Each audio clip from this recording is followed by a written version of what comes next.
Hello, everyone. This is Phantasmic. We are a bookstore in California. We specialize in weird and unusual art books from Japan and around the world, mostly Japan.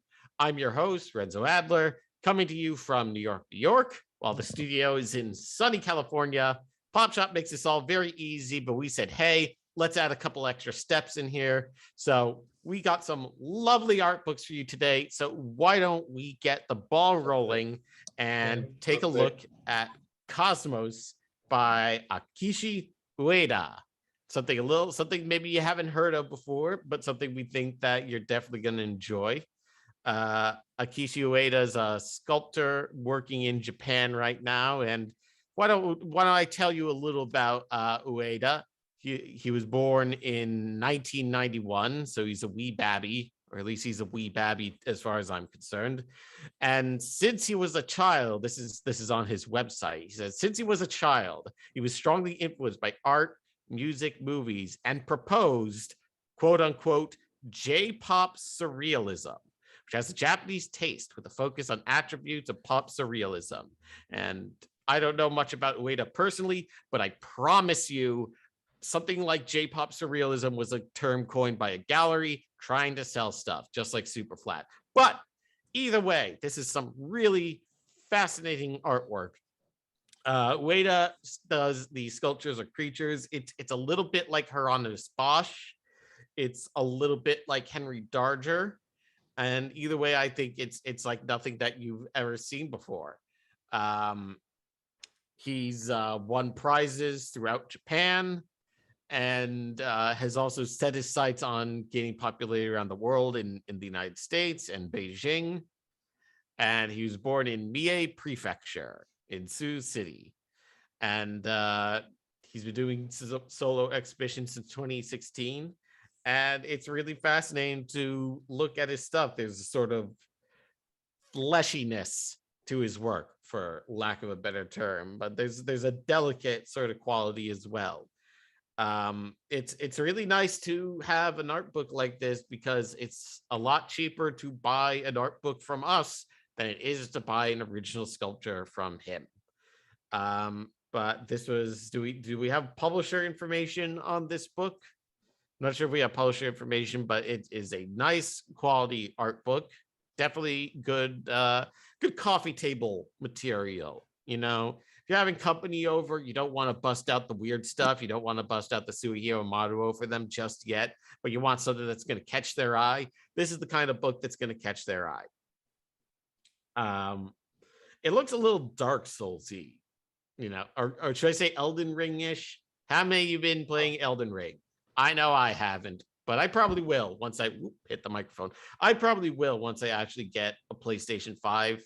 Once I sell, you know, I don't need both kidneys. So, you know, once I get rid of one of those, I can get a PS5. But yeah, this is really great stuff. There's almost a sort of choral kind of quality to the texture of his creatures. Lovecraftian, even. We see a lot of invocation of the sea, and a lot of invocation of sort of strange semi-aquatic creatures, things that defy describability, things that defy describability. That's a tricky one. It's a lot of D's and I sounds in that sentence, but it is a really nice art book. This is a soft cover, as you can see, easy to flip through. Sometimes I like a hardcover, but sometimes they're a little weighty. This is a hardcover. Oh, it is a hardcover. It is a hardcover. Can we get a picture of the cover? Okay, nice. And I forget, does this have a dust jacket on it? It does. Has a little bit of a dust jacket on it, and it's got an obi, which is one of those things I'm sure you've seen on a million Japanese art. If you collect Japanese art books, and I know I do, you've got a lot of these obis, and you got to take care of them because a lot of times they get ripped when you shove them into your bookshelf and you aren't paying attention. But it's a nice looking hardcover art book, but not like a big cumbersome hardcover art book. Kind of like you ever see those Studio Ghibli ones? Those are a little weighty. Those are a little cumbersome, but this one is nice and petite, and you can buy it from us right now. It could be yours. And also, are we running the t-shirt deal? Are we doing the t-shirts? I'm not confirmed with Mark, but I will double check. We will get back to you folks about the t-shirts. Stay tuned about the t-shirts. But let's take a little look more at some of this art book. I like this pig thing. It's got a lot. It's a bit like a water bear. It's a bit like a capybara. It's a bit like a sloth. It defies description, but it is cuddly. So I guess that is a descriptor. That is the only descriptor it does not defy. And it's got a crown. There's a regal element to a lot of Akishi Ueda's sort of characters. I'm still not over that description J-pop surrealism. Like I get it. I get it. You have to sell things, but I'm not sure if I would call these ethereal, dreamlike even, but something J-pop surrealism. I highly doubt Akishi Ueda came up with that term, but who knows? Who am I to say? I'm not Charles Xavier. I'm not psychic, but that's my gut feeling. But either way, taglines or not, I think this is really some very spectacular artwork. And, Akishi Ueda is not a household name, but you know what? That might change. And you're going to want to be able to tell your friends like, oh, I got a first edition of that art book. And now everyone wants to be my friend because of my art books. It might happen. But the only way you can guarantee it happening is if you buy this art book from us. And it's worth it. It's worth every penny. Let's see, how are we doing for time? Let's talk a little bit more about. Let's flip through a few more pages because we got a little bit of a late start. Yeah, it really feels more like Bosch than anything in J-pop surrealism, but I know that's a harder sell. It's harder to be like, hey, this looks a lot like Dutch Master rather than J-pop. J-pop's an easier sell. Oh, hello, Sarah P. What are we selling here, amigo? We are selling art books, and this is Akishi Ueda, and this is a very nice art book, and it can be yours. Will it be yours? Only you get to decide that. You have the power in your hands, but I think this is a lovely looking art book. And we are at the 10-minute mark, so why don't we transition things over to our next title. The lovely people at the studio are going to get things set up. Ken, and hello everyone. How are you doing today? You've heard enough about me, but how are you doing today, audience at home? I hope you're taking care of yourself. Sometimes we need to do a little self shopping, a little shopping therapy. We've all been there. We've all had a week, and then you go over to Phantasmic.com, which is our website, PH Phantasmic, and maybe, just maybe, you'll give us your retail therapy bill, or we'll give you the retail therapy bill, I guess would be the more accurate way. But now we are going from an artist that you haven't heard of to an artist I'm willing to bet a good chunk you heard of. This is Junji Ito. Junji Ito is everywhere right now, and this is Junji Ito's art book out in Japan. This is his first art book that's a career retrospective. Ike Sakai, and this is wonderful. So Junji Ito, for those of you who do not know, is a horror manga author who's been working in Japan since the 1980s. I want to say the mid 80s, thereabouts. And he began working, specializing doing horror manga for girls' magazines. There used to be horror manga anthologies in Japan aimed squarely at young schoolgirls. There was Monthly Halloween, and Dunwich, a few other similar ones. And this is in the 80s, so this is the full swing of like Evil Dead, Return of the Living Dead, Night of the Creeps, and Japan is just eating this stuff up. So along comes Junji Ito, and Ito has this sort of like very delicate brushwork, very distinct sort of art style. And even though he's been working in Japan since the 1980s, I think his first published works in the US were around 99-ish, thereabouts, I want to say. It was Uzumaki. And that kind of started getting a following for him in the States. And lately, I would say over the past 4-ish years, something about his popularity has just exploded in the United States. I don't know what particularly got the ball rolling, but now like we went from like a small handful of his titles published in English and being mostly out of print to like almost, I think almost his entire catalog is out now in English. And he is one of the top horror manga authors in Japan. And I think as far as the West is concerned, he is the horror manga author. He's got, this is Tomie, which is one of his recurring characters. Tomie is this beautiful girl, and somehow she gets into schemes. She likes to do a little mind control, but also she always dies. But no matter what, she always comes back because like she's basically like a protozoa or a cell where like every time you cut her up or chop her up, a part of it just grows back, and so she can't be killed. So they've actually done a bunch of live action movies of that, and I want to say a couple of those are released in the States. I doubt any of those are currently in print, but Tomie was like his first like big character. But Uzumaki, which is like his comic about being stuck in a small town in Japan while this sort of unspeakable evil, something that doesn't barely even has a name, is transforming the townsfolk. This is getting an anime adaptation from Adult Swim, and they've been taking their time with it.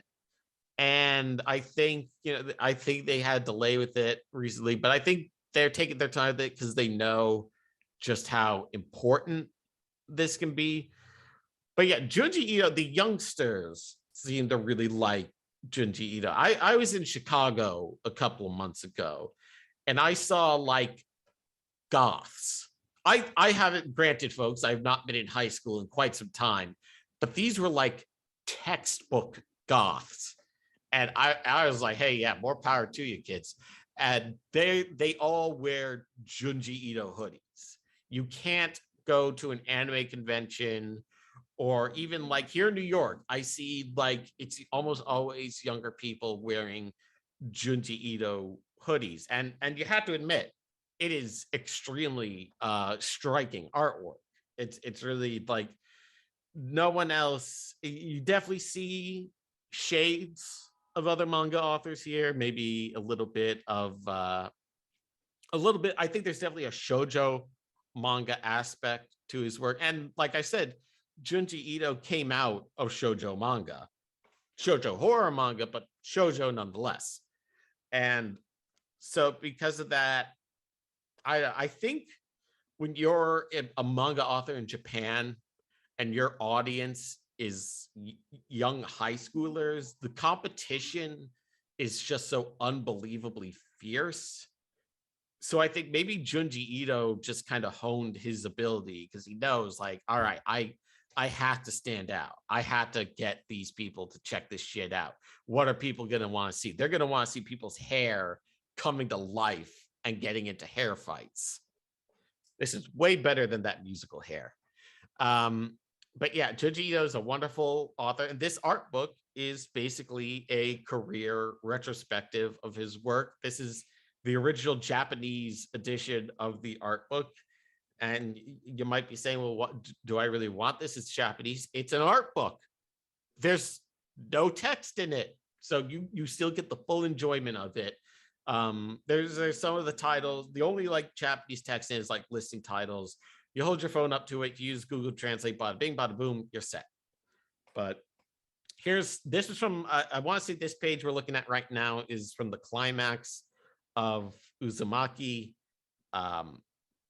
And like the city just transforms, this hometown just transforms into like this cavernous otherworldly environment.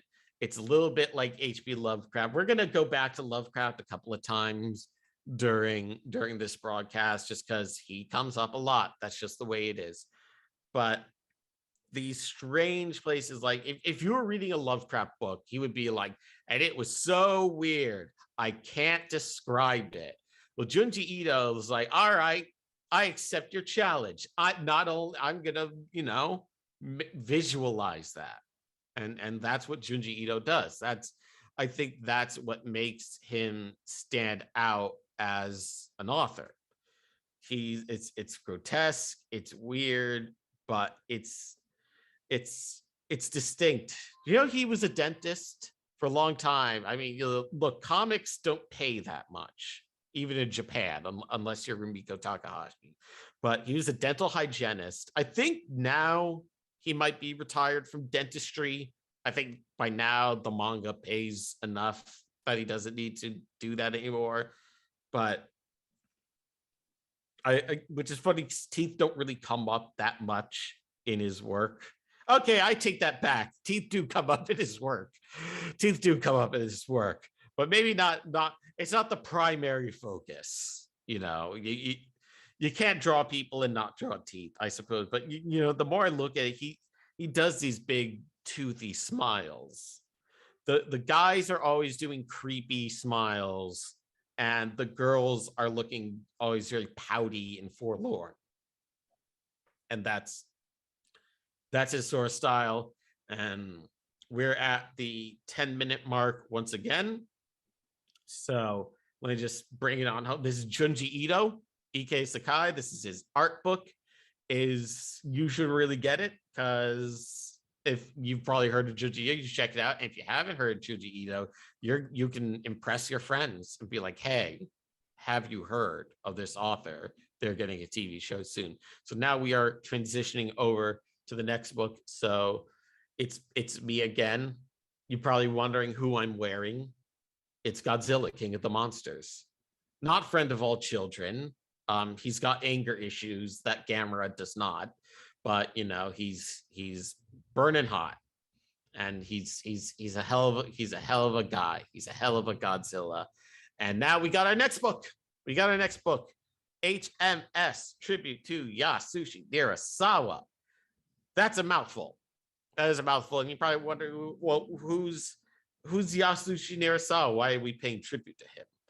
Yasushi Nirasawa, he was an artist in Japan.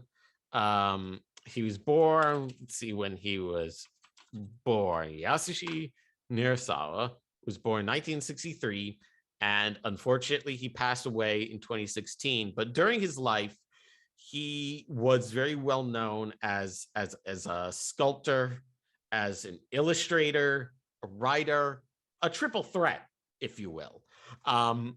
And he made his name in magazines like Hobby Japan EX, and he designed garage kits and model kits for various companies.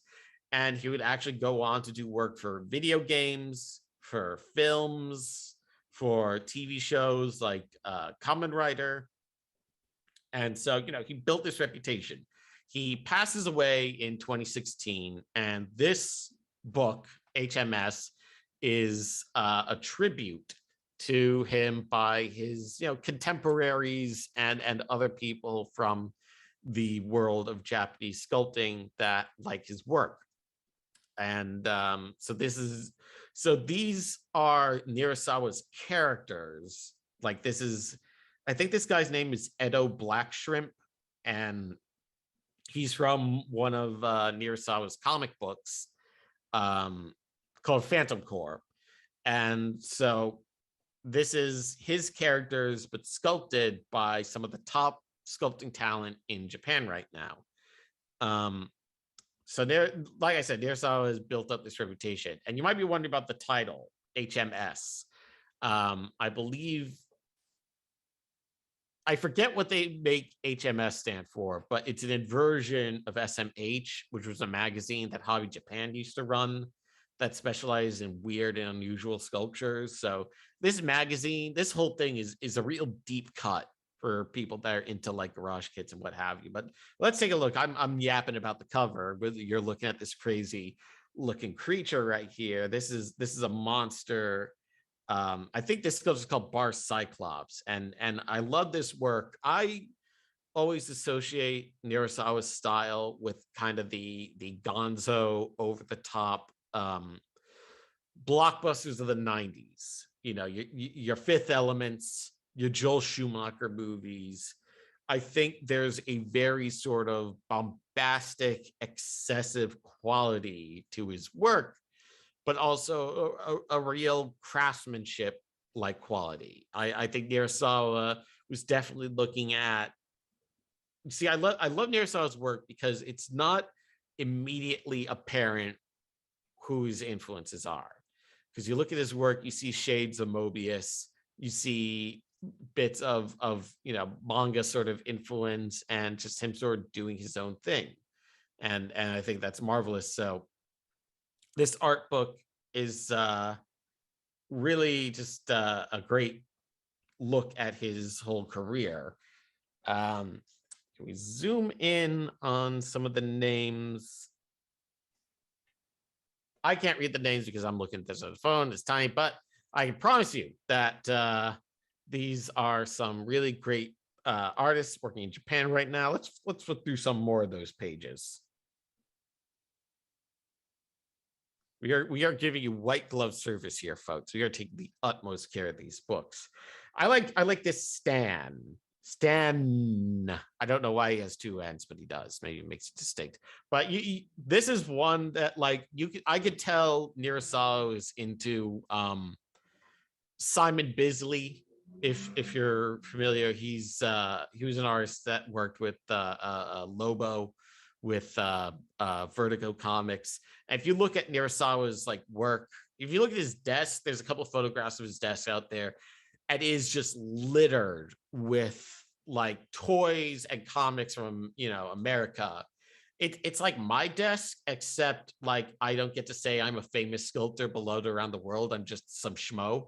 But he's really into, like, I would say yes, it's clear that Nirasawa was into like American comics, and not like okay, he was definitely into Marvel comics, but this was like Marvel comics in the 90s. So there's that little more desperation in the air, a little more weirdness and excess, not like Marvel comics today. But I like Nirasawa just sort of like taking these different aspects and there's Helvis. Let's talk about Helvis for a moment. Helvis comes from a story called Hells. Is an anime. It's currently available on Blu-ray in the United States from Discotek. For a while, it wasn't. It was just on the festival circuit. But so it's this anime set in hell. This girl gets run over by a truck. She goes to hell, and she still has to go to school. So it really is hell. Nothing sounds more hellish than having to do high school again. But anyways, in this hell high school, Helvis is the principal, and the other classmates are different like monsters that were designed by Nirasawa. So this is Helvis as sculpted by one of Nirasawa's, let's say, peers. And he's big, he's bold, he's Helvis. He's a handful, and he could be yours if you buy this book. Then you can tell all your friends about Helvis. They'll say, your friends will come over and say, is that Helvis in your book? And you'll say, yes, it is. Let's take a look at some of the more pages in the book. Oh yeah. So yeah, definitely a lot of insect stuff with Nirasawa's work. I mean, he did work for Kamen Rider. So yeah, obviously the guy likes bugs. He also did a lot of like Guyver garage kits. You ever see Guyver? It's a fantastic movie. Rent it some. Oh wait, video stores don't exist anymore. Torrent it sometime. Oops. It's a great movie. Stars Mark Hamill. Not in the lead, but stars Mark Hamill nonetheless. He turns into a roach monster, and it stars the guy that says dynamite. But that's neither here nor there right now, because this is okay. Oh, like I said, Miyazawa had a comic called Phantom Core. It ran in a lot of Japanese model magazines, and this is sort of like meant to be like a tribute sort of chapter to that. So it's not all sculptures in this book. It's also a little bit of illustration as well. And this is an author whose work is not currently available in the United States, but who knows? Maybe that might change at some time. The manga industry is very rapidly growing. But yeah, that's like Nina Delono, and these are all of Nirasawa's characters sort of brought onto the page. There's a lot of Giger in Nirasawa's work. A lot of fleshy sort of mechanical aspects, but it's a bit more cheesecakey than Giger. Do people still say cheesecake? Like if I say this is cheesecake art, is anyone under the age of 45 going to know what I'm talking about? Cute girls. He likes to draw cute girls with everything very vavoom. That's cheesecake art. And okay, now we're getting to the next section of the book where it's like less things adapted from Nirasawa's characters and more things just evocative of his style or other artists that were influenced by his work. There's a little, I love the look of the like cake sort of and frosting in this art. If you go to hobby stores in Japan, sorry, you can get a lot of like modeling supplies that help you make like fake, replica food. Things like, how do I paint frosting? How do I paint strawberry? If you go to, a lot of hobby stores in Japan specialize in that stuff. Hobby stores in America, not so much. Hobby stores in America, every single one is a different flavor of crazy. Whereas like the hobby stores in Japan are like super well stocked and have all sorts of tools and everything that you could want. I like the look of this guy. He looks almost like a marionette. It's a little bit like a bunraku puppet. I'm not sure if you're familiar with what bunraku puppets are, but it's a form of puppetry in Japan, and a lot of times they'll have like these cloth outfits while they're these wood puppets. Looks like we ran over 10 minutes, so let's take one last look at the cover. And this is HMS, tribute to Yasushi Nirasawa. I could talk about this guy all the live long day, but I can't because I have to show you the next book. So why don't we transition? Hello again. Hello. How is everyone today? How is Tim and Brenda and Cassandra? Thank you for tuning in and joining us. This is our second this is our second Phantasmic broadcast. And our first with people watching. So thank you for tuning in. We really mean it. And if you're new, we are Phantasmic. We are based out of California. We specialize in Japanese art books that are a little unusual, a little strange, a little kooky, a little special, a little something for everyone, a little song, a little dance, a little seltzer, down your pants. So let's see if we got our next book right. And we do. Oh boy, we got a doozy of a book for you. Who likes Godzilla? I would use that. I know I do joke, but I already used that earlier. So this is an art book of the work of Takayuki Takeya. And if you don't know, Takayuki Takeya is a sculptor in Japan. He was a contemporary of Yasushi Nirasawa, but he has done a lot of work in tokusatsu, in live action Japanese special effects films like Gamera, like Godzilla. And so this art book is a lot of his recent work. But if you are a Godzilla fan, particularly Shin Godzilla, this book is an absolute must-have. I cannot stress that enough.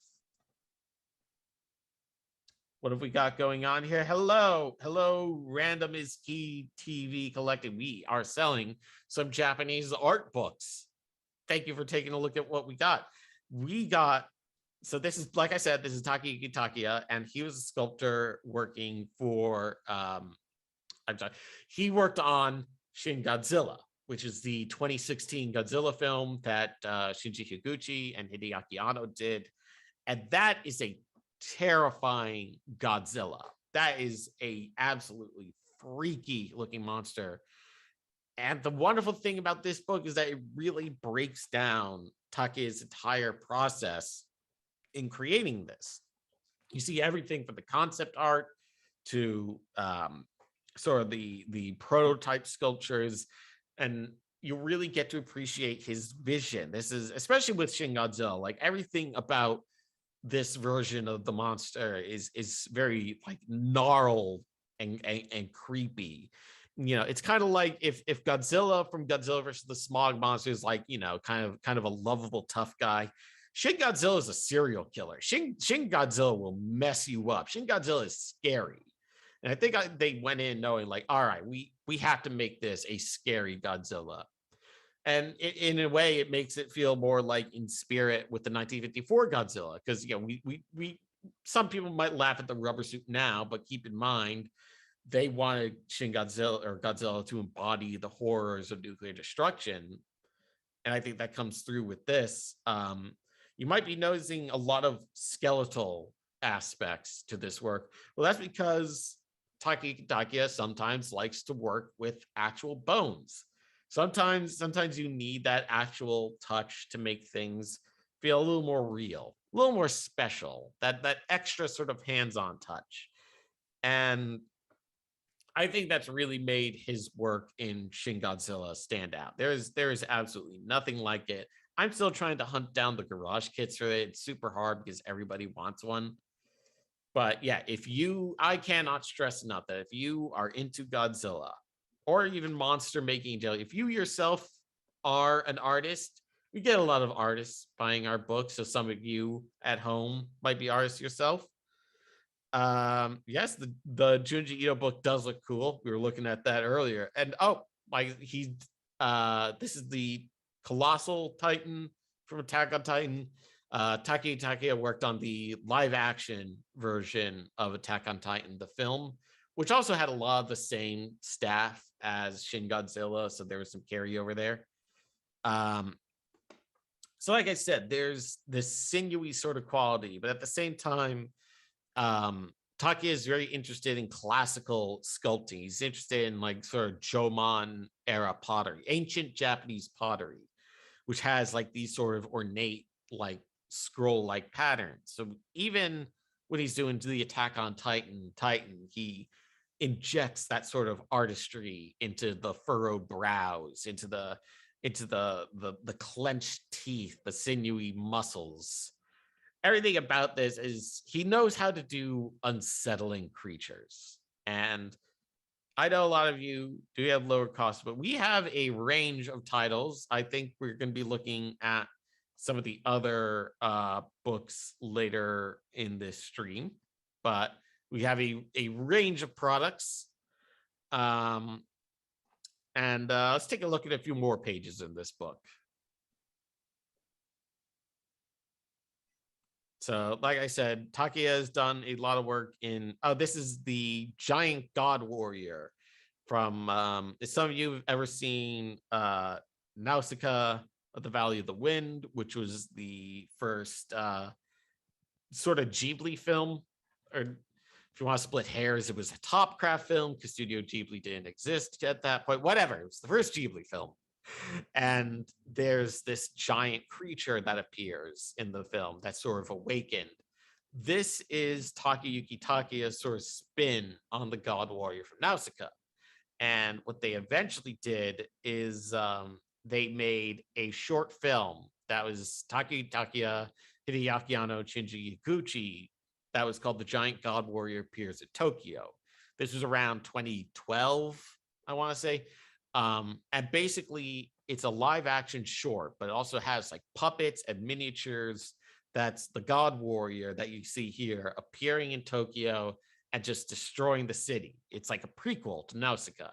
Toho saw this and they were like, oh my God, you guys have to do a new Godzilla movie for us. And Hideaki Anno said no. And then Toho said, like, please. And then Hideaki Anno said, oh, okay.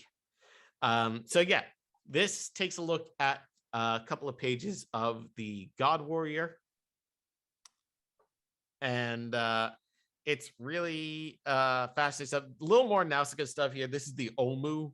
I think this is done for a figure that was recently sold of the Omu. I think there's some page of the underside as well. I think on the next page, something like that. Yeah, you see an insane amount of details. See, Takayuki Takiya grew up in Hokkaido, the wilderness. So that's the northernmost region of Japan. And his family were hunters. They were fishermen, because a lot of people in it. He grew up in a very remote town. So I think because he was around animals so much, I think that contributes to the sort of veracity of it in his art, sort of the realistic sort of feeling. Realistic, but without being slavishly beholden to being documentarian. There's still a fantastical quality. This is the poison forest from Nausicaa. These are some of the flying insects in it, which is absolutely fantastic. This is a real tightrope act for Takiya, because like he has to convey that it's both his style, but at the same time that's recognizably also Hayao Miyazaki's. So really fantastic stuff. And this fantastic stuff can be yours if you buy this art book from us. I'm willing to bet you people watching here probably you yourselves might like Nausicaa, or have some friends at home that like Hayao Miyazaki. Who doesn't?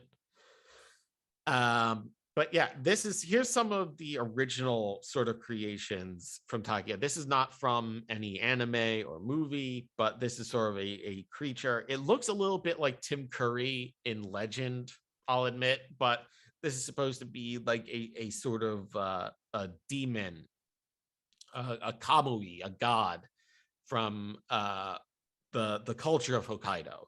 So this is Takiya's sort of take on things. Oh, sorry about that random. We don't have anything $10 or less just yet, but you know what?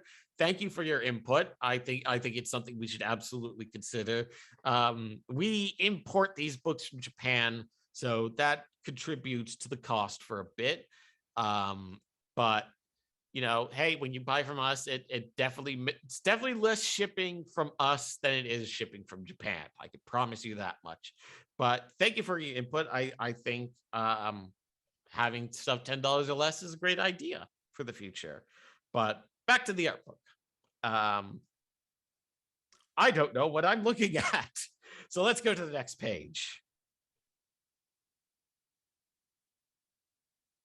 Okay, now I have somewhat of an idea. Oh yeah, so Takayuki Takiya has been a sculptor working in Japan for a long time, and a lot of his stuff ran in Hobby Japan magazine.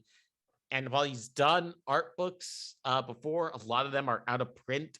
So like his art book Angle of Hunters, just done like the mid 90s, that's out of print, and that's going to cost you $300 dues. So that is a lot more expensive than getting this new art book from us. But yeah, he's sort of created this fantasy world where like I said, he grew up in Hokkaido. Here are pictures of young Takiya. But yeah, let's go to the previous page. So yeah, he has this sort of approach of doing like, it's like parts sci-fi. There's elements of Afrofuturism. There's elements of like Japanese religion, but all in all, it's super distinct. And we are at the 10-minute mark again. So let's go back to the cover. So this is Takayuki Takiya.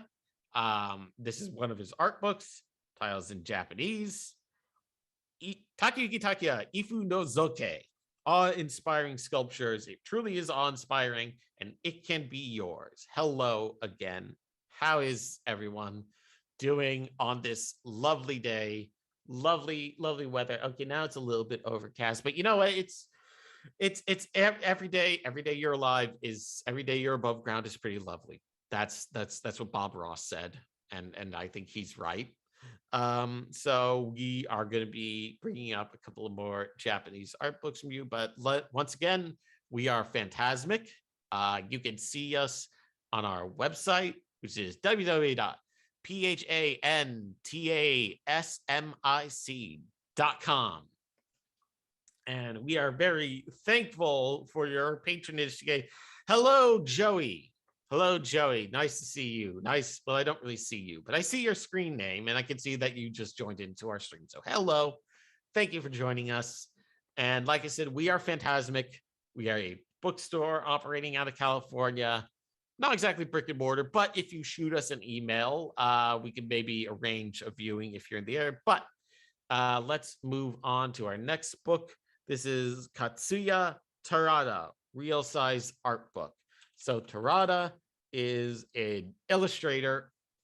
Sometimes works in illustration, also works in comics. And his style, he's kind of gained a following both in the United States and Japan. You actually might be familiar with some of his work from your childhood. Anyone here used to read Nintendo Power? Well, Takia actually did numerous illustrations of Zelda from The Legend of Zelda and Dragon Warrior for Nintendo Power magazine. So even going back to the late 80s, early 90s, even people like Nintendo were like, hey, this artist is pretty good. And you know what? Takia is pretty good. This art book specializes, this is a lot of mostly his black and white work. I want to say a good chunk of these were also murals that he did, but he's done, he's known as the Rakuga Kingu, or the Doodle King in Japan. And he specializes in he works often with markers and with ink brushes. And he has this amazingly detailed sort of approach. Look at the cross hatching on this. Look at almost the pointillism on it. It is distinct. Takia definitely has a style all on his own. And this is a really great art book. It's a little bit, I definitely see shades of Mobius in his work. And actually, can we go back 2 pages? Go back 1 more page. Actually, let's hold on that line. There's the Monkey King. And so yeah, Takia did like a comic adapting like the story Journey to the West about the Monkey King. So there is like a mythic sort of quality to his artwork. No worries about it, Random is Ski TV. We're happy to field any questions that you got. But anyways, I like that Katsuya Tarada can like go back and forth between like fantasy sort of art styles to like this like sci-fi sort of style. It's a little bit like if you're a fan of Mobius or if you're a fan of Jeff Darrow, I would say that you would definitely enjoy Takia's artwork. I'm sorry, Katsuya Tarada's artwork. And this book can be yours for a mere price of $41 plus shipping and handling. And this would make one hell of a coffee table book. This is mostly original artwork. There's a few characters. He has done work for anime like Blood the Last Vampire, but this book in particular focuses on Tarada's own like personal artwork and like something he's done for original characters and what have you. But he has done work for anime. I'm not sure if you've seen Blood the Last Vampire was pretty cool. That was like an early 2000s Madhouse anime that was pretty dope with like some like various like dragon creatures in it. He's also done like I said, a comic series based on the Monkey King. But yeah, like I said, this book focuses primarily on his original sort of creations. Oh yeah, he also did artwork for the Criterion Collection Godzilla box set. So he did one of the posters. I forget which film, but he contributed to that. And so yeah, this definitely. Oh yeah, he's also worked in video games. He's done work for the Tekken video games. He's done artwork for Virtua Fighter, for Wizardry. Wizardry is weird. It's one of those series that's like way more popular in Japan than it is here, but that's neither here nor there. He did the Japanese box art for Prince of Persia on the Super NES. But yeah, super distinct art style, and that's what we want to join you. That's what we want to give you here at Phantasmic. We like to curate these art books and give you a little of everything, and everything about Katsuya Terada is definitely very special. This is definitely Mobius vibes from this. I know I bring up Mobius a lot, folks, but everyone likes him. Everyone's kind of like borrowed from him at one point or another.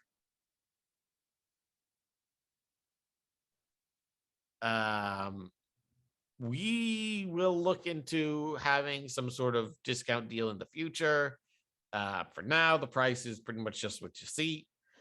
But yeah, I would say definitely, you know what? I would show this to someone who's not super familiar with manga or Japanese art, someone that thinks maybe it all looks like just your My Hero Academias. I'd say, hey, take a look at this art book I just got from Phantasmic. This is some wild stuff.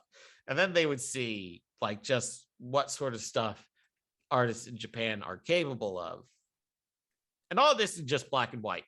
It's absolutely insane the amount of detail done with pretty much just pen and ink. But that is the kind of artist Katsuya Terada is. How are we for time? Oh, we are approaching the 10-minute. Oh, we have also, I should note, we have less than 10 copies of this in stock. We have 7 copies of this left in stock. So if you want this book, you've got to get it. And once it's gone, it is gone, baby, gone. I don't need to tell you folks how difficult shipping books from around the world is right now. So this book, can we take a look at the cover?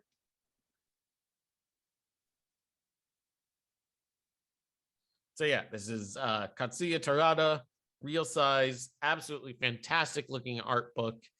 And that's the 10-minute mark. So let's transition over to the next book. And hello again. Hi.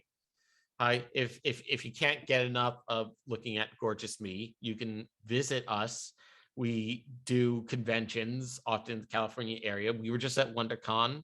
I don't know if anyone here today saw us at WonderCon. We had an absolutely wonderful time there. Pun not intended.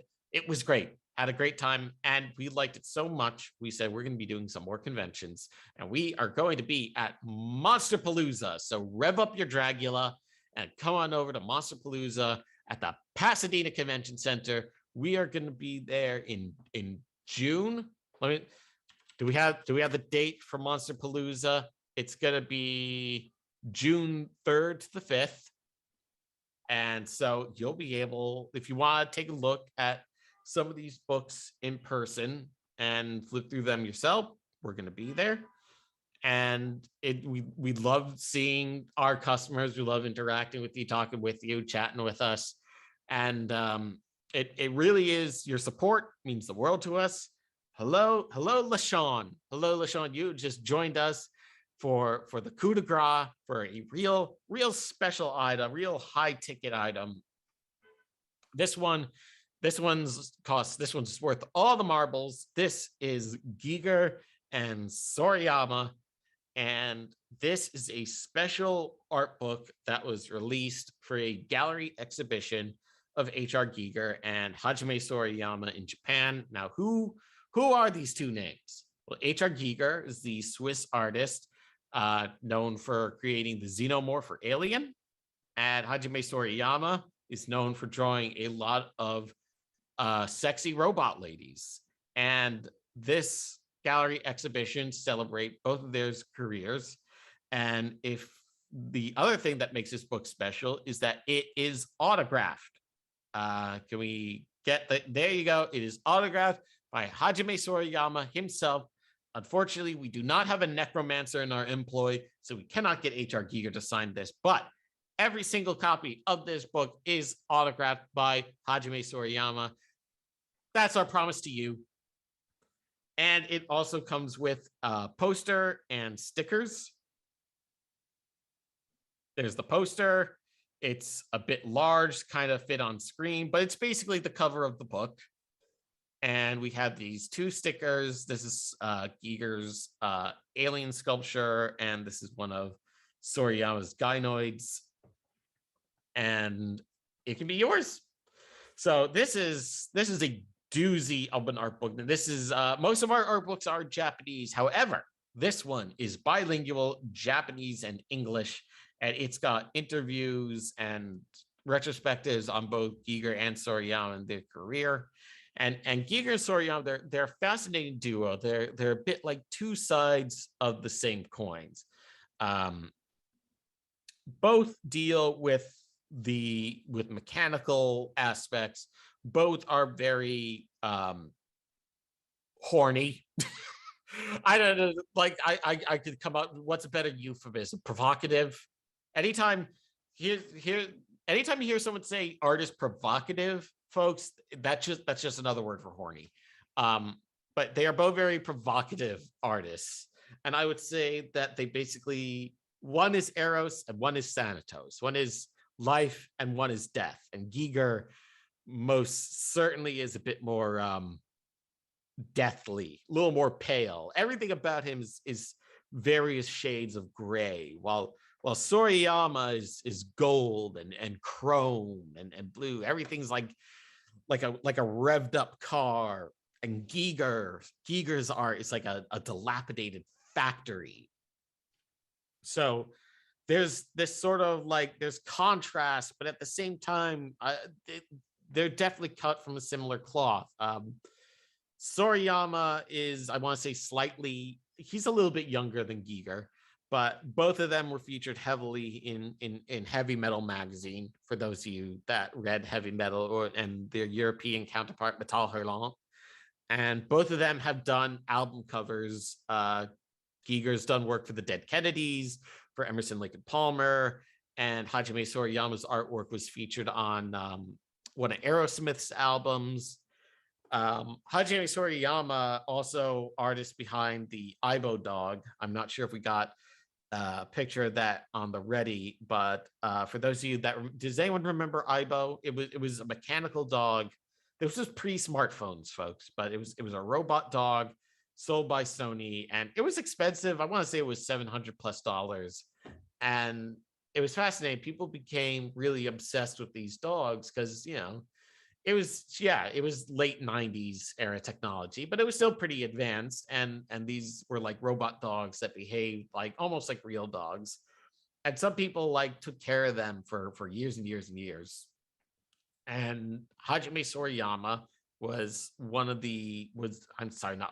he was the artist that designed the Aibo. But also, speaking of dogs, Giger also designed the alien for the movie Aliens, which he wanted to have for Alien 3 walk on 4 legs, kind of like a panther. I don't think we don't need to search for the Aibo. We can just cut back to the book. Oh, let's talk a little bit about this alien sculpture. This is really fantastic.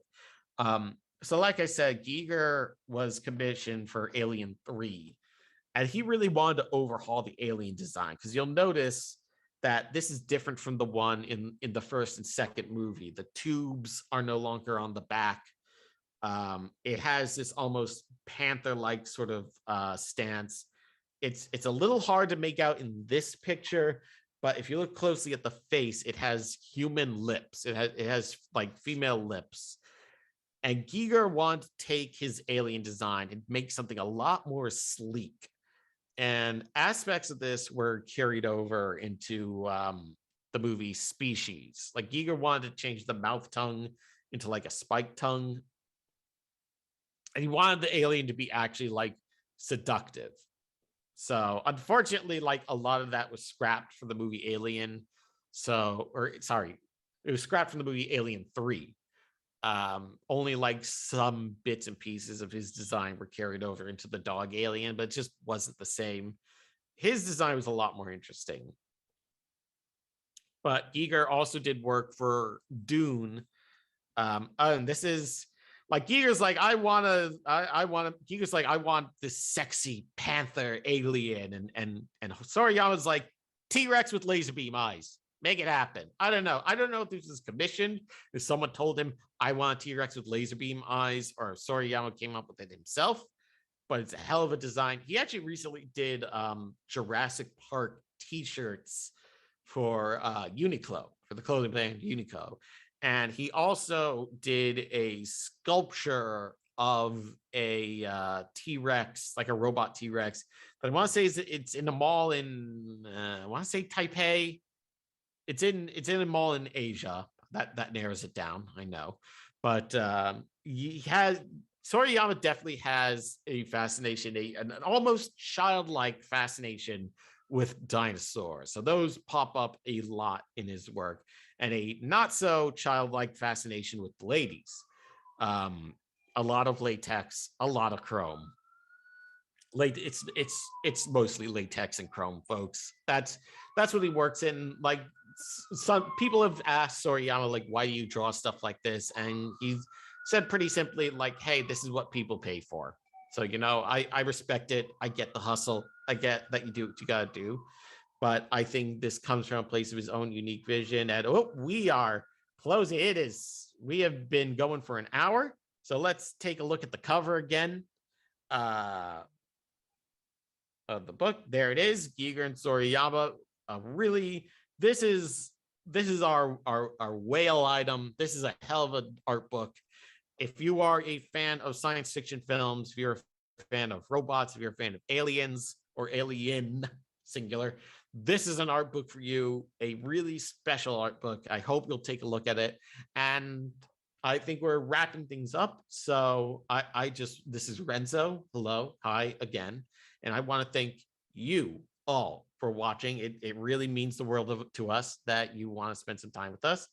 And I believe our next show will be same bat time, same bat channel next week. So I hope you'll all be there again. And we'll have a couple other books in our collection to show you. Thank you, everyone, for watching. Signing off from TV Land, New York, New York. Bye. Goodbye. Thanks for watching, and buy our books.